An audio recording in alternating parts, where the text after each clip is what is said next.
簡単に大学芋を作ろうと思います。芋を掘ったら小さい芋がコロコロ出てきたので、それを一口大に切ってますが、これ2拍ほどあります。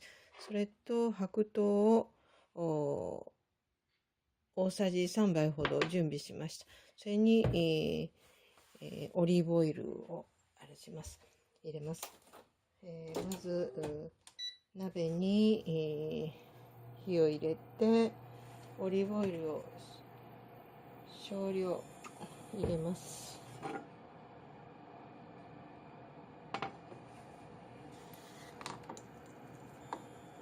これに、一口大に、乱切りにした芋を入れます。今日は紫芋も少し入ってますので、黒いです。で、フライパンに、一列一並びする程度に、します。で、芋を入れましたら、油を回して、ここに、砂糖を加えます。2杯半から3杯ぐらい、ちょっと2杯半ほど入りましたけど、これを全体に大さじ3杯で、これに、蓋をして、中火でこのまま10分ほど置きます。ちょっと子供のおやつとかで、大学芋を作りたいっていう時にはすごく簡単にできます。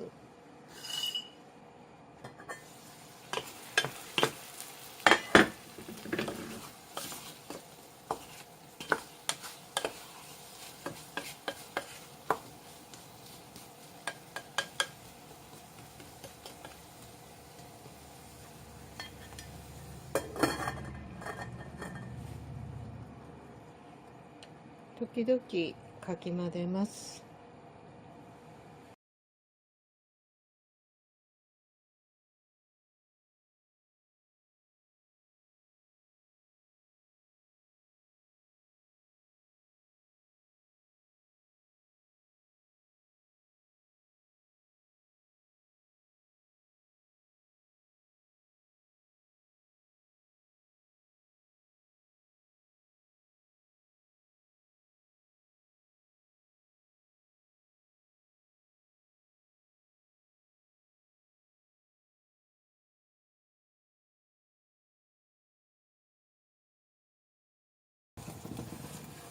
8分ほど煮ました。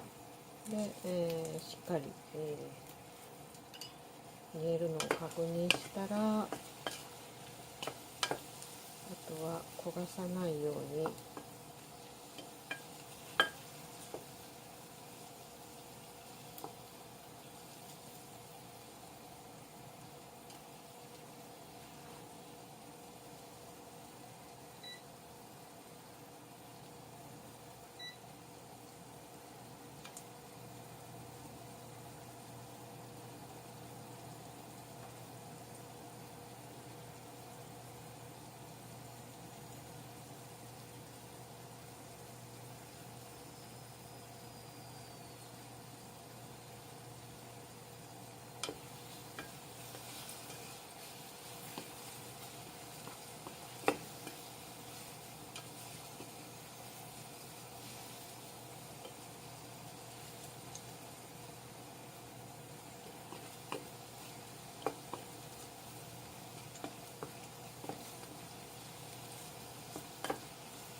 10分程度で、溶けた砂糖をさっと最後は絡めて、出来上がりです。